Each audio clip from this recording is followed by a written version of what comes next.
After how many years, kunyan lang ulit kami nagka-eripon-ipon. Kaya tara, iba na nindo ko sa banding mingon yan.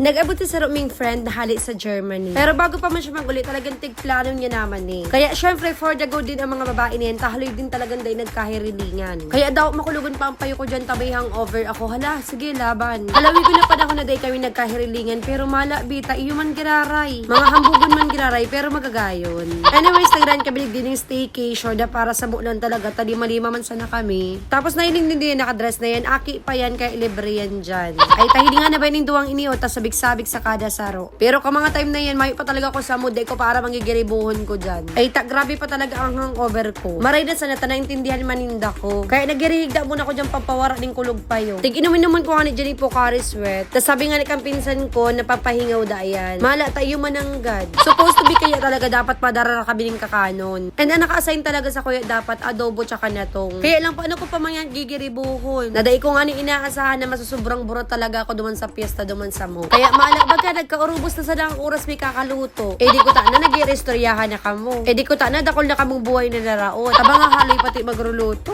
Pero hotdog sa pansit kanton man sana ang tigruluto mi dyan be. Pagkatapos magruluto, yun na nga ni antig bless me na si food. Pagkatapos magpangadyo talagang napangirit ko. Paano ba naman sabi ni Honey, Lord, salamat po sa lahat na nag-prepare ng food. Eh medyo na guilty ko duman bita. Di man talaga ako nagtabang pagluto. How-how tsaka istorya lang talaga si ambag ko. Tapos out of nowhere habang nagkakakan kami. Nagabot na ni pasalubong ining friend ming haling Germany. Thank you girl, masarama ng chocolate. Iba pa lang talaga ang lasa pag haling ibang barisa. Pagkatapos kayan, habang nagpapahingalo kami, nag-prepare kami ng mga small gifts para sa kada saro. Actually, sidla lang talaga si prepare ta. Ako nga ni, di ako naka-prepare talaga. Dahil sabi ko nga ni, grabe pa ang over kang babae na ni. Exacto, may suklis akong 400 pesos kaya ito na lang sa lahat tinang ako sa inda. Pero in fairness, maugmaw ng mga arog kaniyo daw, small things lang. Pagkatapos magtaon ng small gifts, ito na nag-erinuman na sinda. Actually, duwa lang nagiinom dyan. Yan lang si Bian, tsaka si Monique. Yang naka-blue swimsuit, tsaka yung naka-black. So talagang dain ako nag-ulit mag-inom. Biba kulugon pa lang talaga sa payo. Kaya si ambag ko na lang talaga dyan para pagmahon ko na sa nasinda. Tapos saban-aban na nagparakarigos na kami. Pagkatapos yung parakarawat sa swimming pool, yan na, nagturukaw na. Nagparapangraraot na yung mga buhay-buhay. Emi lang mga minagturbustahan, salaman kami dyan. O siya, paano yan? Hanggang din na lang, maturog na ako, pagal-pagal ba ko?